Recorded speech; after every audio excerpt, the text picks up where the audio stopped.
Hello and welcome to Finding Your Holy Grail, a show produced through Passionate World Talk Radio, whose goal is to educate, enlighten, and entertain. I am your host, Dr. Mandy Simon. I am joined today by our very special guest who kicks off all of our speakers for this show. And she is a resilience expert, which is really timely. And I'd like to welcome to the stage Sandy Asch. Hi, Sandy. Welcome. So excited to kick your wonderful show off and to talk about how we can nourish ourselves and infuse ourselves with strength that we need to get through this time and whatever's in front of us and just thrive. Yeah, and I think at this time it's helpful to tell, we have viewers and we have listeners, so I usually just say our audience at home, that Sandy and I first met during the initial lockdown. And now at the time that this show will be released, we'll be heading into the second lockdown for most places around the world. So this is really a timely and important aspect for us to find a way to support one another. And as you know, Sandy, one of the main reasons I invited you here today is because the goal of this show is to provide practical tools to move forward robustly in our post-pandemic world in ways that we can operationalize and we may not have thought would be useful to us or relevant to us before the pandemic.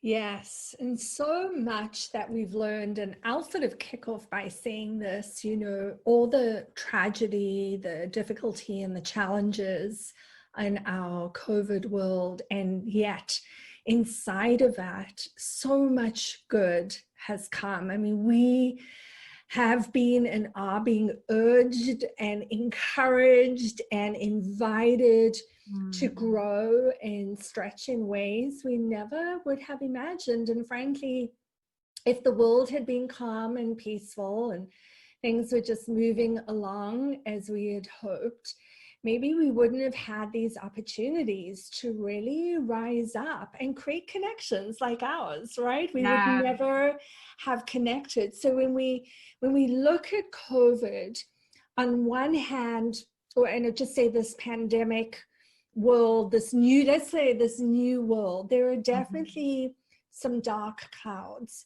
But for the most part, this is a time for us to develop what I call mind over matter, to be able to look at where we are and not know necessarily what's coming next.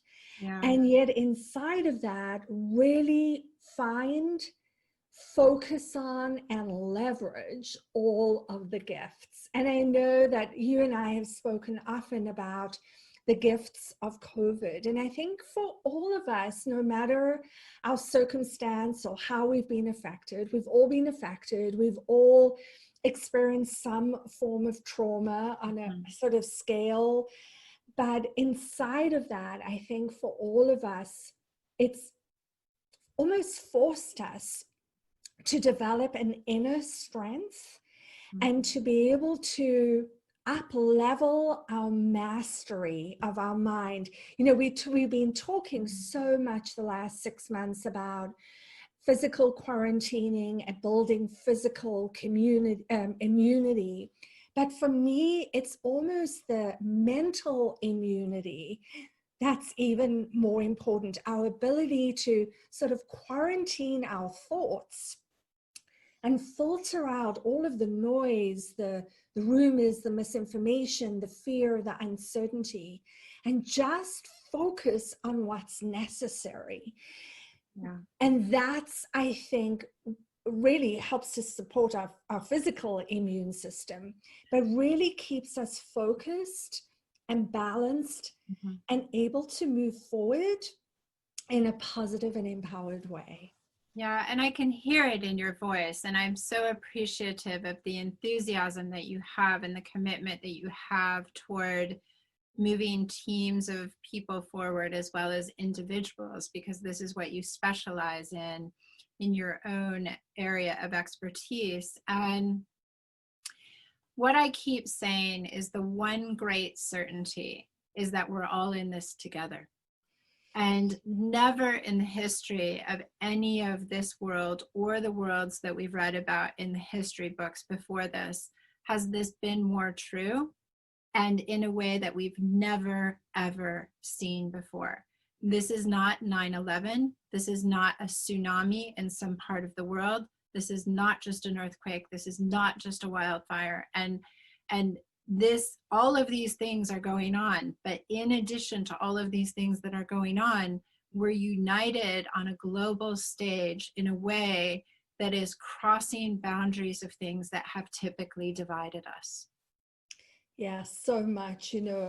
Obviously, most of the work I do is with organizations. And as you know, I've been working, consulting with the city of Houston, in particular Houston Public Works, which is responsible for the infrastructure of Houston, which we believe in the next census will be the third largest city in the US.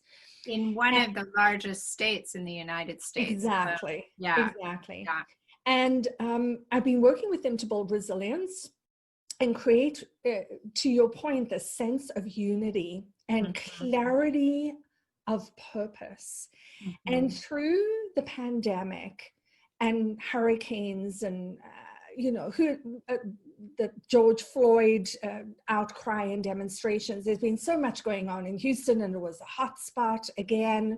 Yeah. And what I've noticed about the employees at Houston Public Works is because they've built and develop these foundational muscles of these habits that build resilience over time, even though they've had to remain on the front lines, because most of them are essential workers, they've been able to rise above their circumstances and be creative and come together with loving kindness, I would say, and teams to figure out how to protect themselves, protect each other, and even protect their families. And there've just been some extraordinary stories that have emerged about how these people have, with incredible grace, have just gone above and beyond to encourage and support each other and keep each other healthy.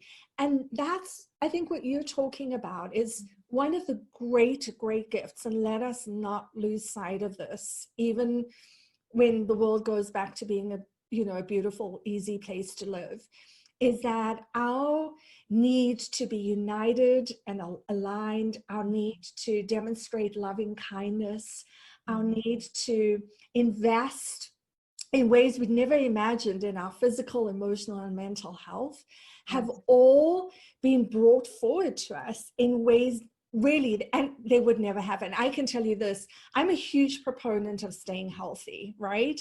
Yeah. And I've had a pretty good protocol and routine for many years. But when COVID sort of blew in, I really stopped. And I asked myself, wow, maybe I need to pick up my investment in my physical and emotional health to the next level and not just sort of coast on what I thought was working. So even for those of us who have developed these muscles, and we all have, to know what it is that we need to do to be able to stand firm in any storm.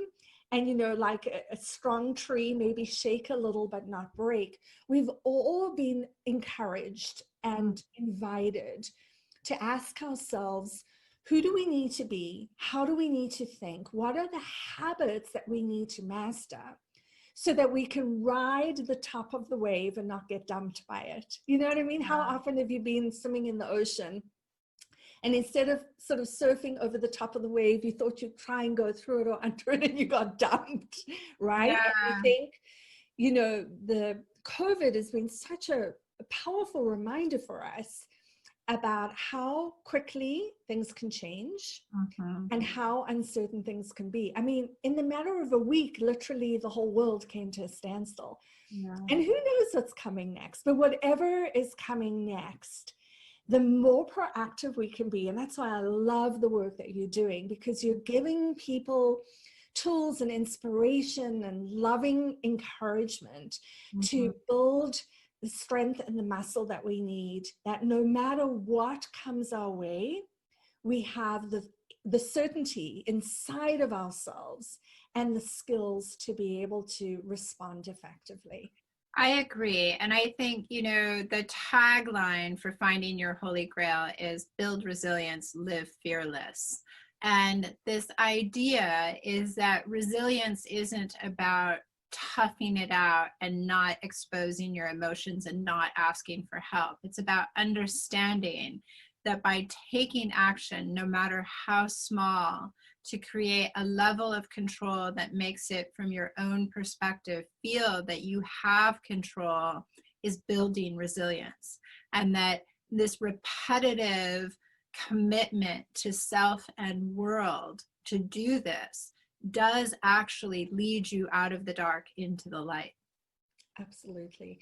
And isn't it true, Mandy, that in the darkest times is where we experience the greatest growth? It is. And one of the things I've been speaking to groups about the last couple of months, I know you and I had this conversation, and certainly as I speak to leaders in organizations, is I suggest, make your list of 30 COVID gifts. Now, people sort of laugh at me, but if you were to take out a piece of paper and a pen or do it digitally, you'd come up with 2, 3, 4, 5 gifts, or things, ways in which you've learned, grown, become more connected, become clearer on what's really important. When it gets to 10, it gets a little sticky.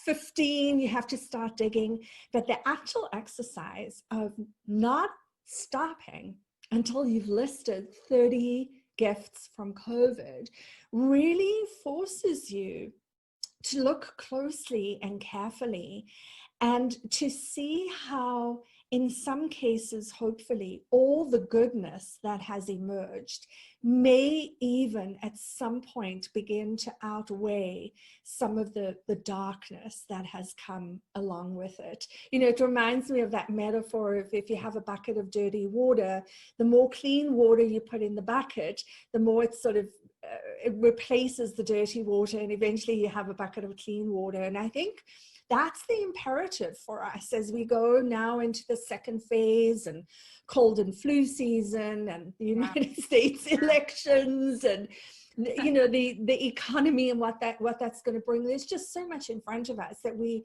need to always be infusing our bucket with ideas and conversations and habits that are nourishing for our mind, our soul, and our body. And let's be clear to our listeners at home right now, which is that really this is exactly why I have brought you here, is to talk about the fact that you're challenging the audiences at home to list the 30 gifts that COVID has given them. And the first time that we did this together, it was at the very first lockdown, within 40 days of the very first lockdown. And it's become so clear at this moment that we're entering the second wave of lockdown, and this is no longer how many months are we going to be in this. This is how many years are we going to be in this. And so really standing up and standing forward and saying, it's time to write down what are the 30 gifts that COVID has given you. And when you first told me about this, maybe you can take them back through this, but if you can go back through what it was like for you when you wrote down your 30 gifts that COVID gave you, and what it felt like on the first 10, the second 10, and the third 10. Yeah, I'll be honest, in the beginning, I really struggled, because there is a tendency for us in times of uncertainty to feel like we're at effect rather than at cause, CAUSE. And even, the smartest, most evolved of us have that human tendency to feel hopeless and helpless and get, I'm going to say, sucked up into that vortex of despair. It's just like a vacuum cleaner that everywhere we went, especially at the beginning of the pandemic, there was just so much uncertainty and negativity and fear. And when I asked myself and demanded of myself to look at my gifts, it was a struggle. I got to 5 or 10 and then I said, oh, this is silly. I don't need to be doing this. But as time has passed And I keep on bringing myself back to this, I'm going to say it's a trim tab point for me of, am I going to get dumped by this wave, or am I going to ride this wave and use it as an opportunity to strengthen every part of me in my life? And oh, by the way, how can I use my talents and gifts at even a higher level to contribute more, to inspire more, to support more, to create more goodness and more transformation? And I know that you and I are completely aligned, because that's what you're doing. So in a time like this, and moving forward, there will be a tendency for us to be small, to play safe, to hold back, to make excuses, to sit and wait for someone to do something. You know, that feeling of, well, there's nothing I can do. I just have to wait and see and hope. And I think if we do that, we're going to get swallowed by the wave. So this is that time that we have to really train our minds, I'm going to say with rigor, about what to focus on and what to see. And that list of 30, by the way, I'm still working on the 30. I haven't quite gotten to 30, but I keep on going back to it, because I know that if I come from that perspective of focusing on the gifts and the opportunities, that this will be a time that will help me reach my next level of growth and have created something meaningful from this experience other than despair and sadness.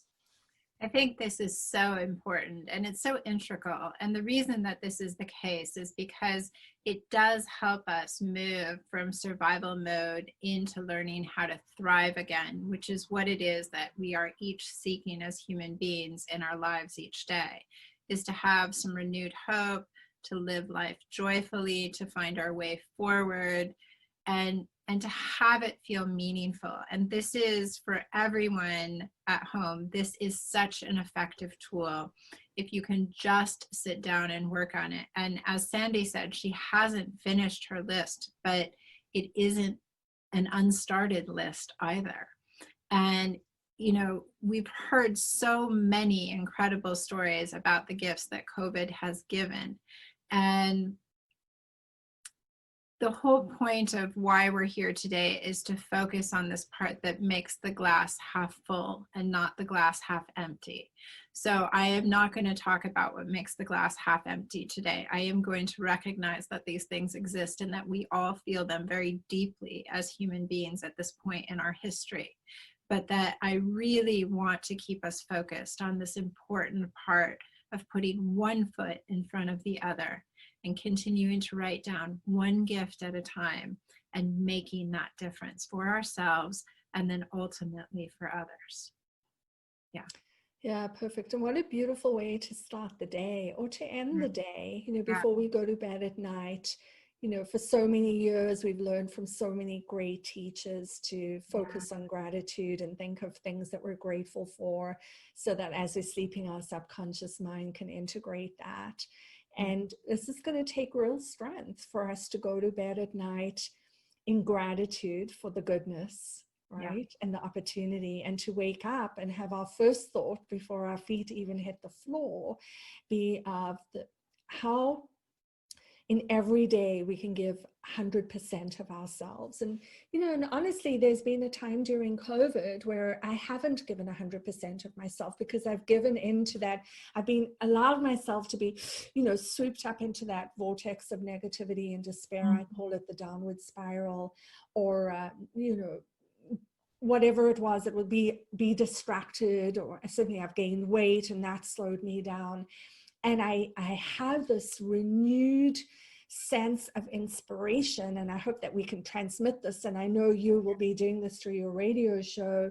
It's for us to wake up every morning with that unwavering, laser-like focus on giving 100% of ourselves every day, you know, and not 100% as in beating ourselves up and being exhausted and getting sick at the end of the day, but giving 100% of our gifts, our talents, our inspiration, and really contributing maybe at levels that we haven't before. And I think when we do that, that's when we get that lasting sense of fulfillment, and we go to bed at night with that feeling of, you know, I'm doing good, and nothing is better than that. You're right. You're right. And it's so important for all of us to understand this. And I'm really grateful for you to come and to share this with our audience today. And I'd love for you to share with them how they can find you and connect with you. Yeah, absolutely. My website is Sandy Asch, SandyAschch.com. Definitely find me on LinkedIn. And for people who haven't yet gotten a hold of it, I have this wonderful Resilience Daily Planner that I actually created for myself at the beginning of COVID to create that consistency of habit and to keep practicing those skills that I know are so important to be resilient. And you could get, people can download that at sandyasch.com/planner, PLANNER, and it's fillable and customizable. And I keep going back to it for reminders and inspiration of the things I know I need to do every day to stay focused, balanced, healthy, and positive. And one of the features that we've actually added for this show is we've added the Finding Your Holy Grail companion workbook. So for the audience at home, please make sure that you fill in the theme page for Sandy, which is actually going to have a lion roaring on the Holy Grail, because this is the name of her book. So if we have a minute, can I tell a quick lion story? Yes, please. Okay. So most people don't know that it's really the lioness who goes and makes the kill and feeds the pride. Yeah, that's true. Right? Yeah. And the males actually sleep most of the day, which is interesting.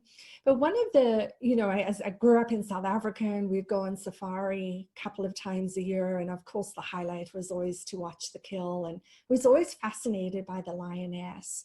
So whether you're a male or a female listening, it doesn't really matter. The attributes are the same. But, you know, the lion fails probably 70 to 80% of the time. So that means only in 20 to 30% of their tries, you know, their efforts are successful in making a kill and bringing home food for the pride.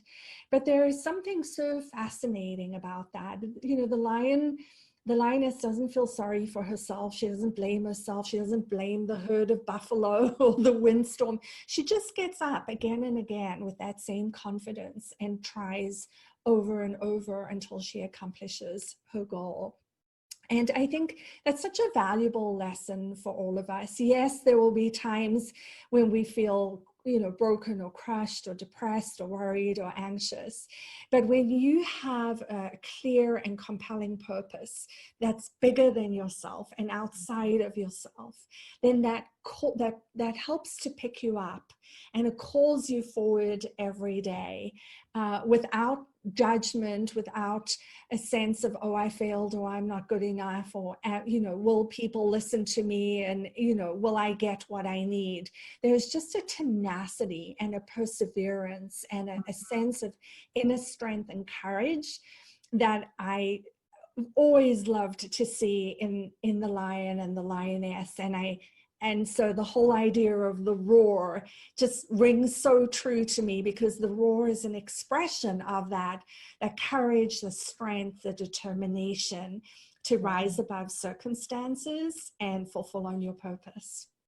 And I love this because they're still at the top of the food chain and the king of the jungle, right? Yes. Yeah. So it's a really fantastic thing to understand this ratio of failing to succeeding, and yet it's about the perseverance. So it's truly wonderful. I'm so grateful to you for coming today and sharing once again your presence and your gift with us, and just challenging everyone to look at this from your beautiful perspective in which you approach life.